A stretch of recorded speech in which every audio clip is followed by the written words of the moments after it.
Nagpunta si Maria sa mga alagad na nooy nalulungkot at umiiyak upang ibalita sa mga ito ang kanyang nakita. Ngunit ayaw nilang maniwala nang sabihin ni Maria na si Jesus ay buhay at nagpakita sa kanya.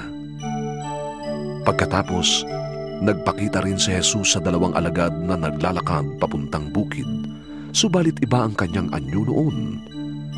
Bumalik agad sa Jerusalem ang dalawa at ipinalita sa kanilang mga kasamahan ang nangyari. Ngunit ayaw din silang paniwalaan ng mga ito.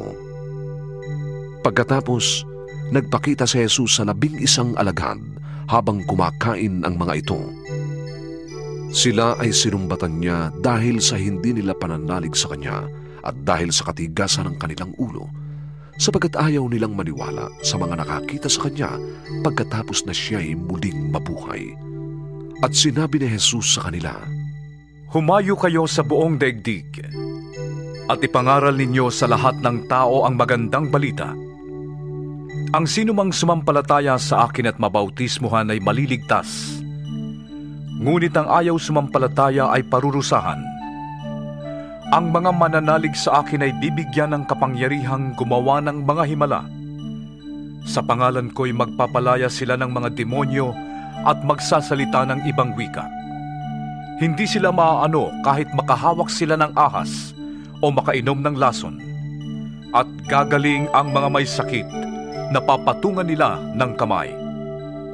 Matapos niyang magsalita sa kanila, ang Panginoong Jesus ay iniakyat sa langit at umupo sa kanan ng Diyos.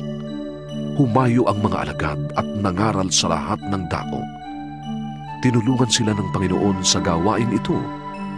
Pinatunayan niya ang salitang kanilang ipinapangaral sa pamamagitan ng kapangyarihang gumawa ng himala na ipinagkaloob niya sa kanila. Pumunta ang mga babae kay Pedro at sa mga kasama niya at isinalaysay ang lahat ng sinabi ng binatang nasa libingan. Pagkatapos nito, sinugo ni Jesus sa buong daigdig ang kanyang mga alagad upang ipangaral sa lahat ng dako ng daigdig ang banal at di lilipas na balita ng walang hanggang kaligtasan.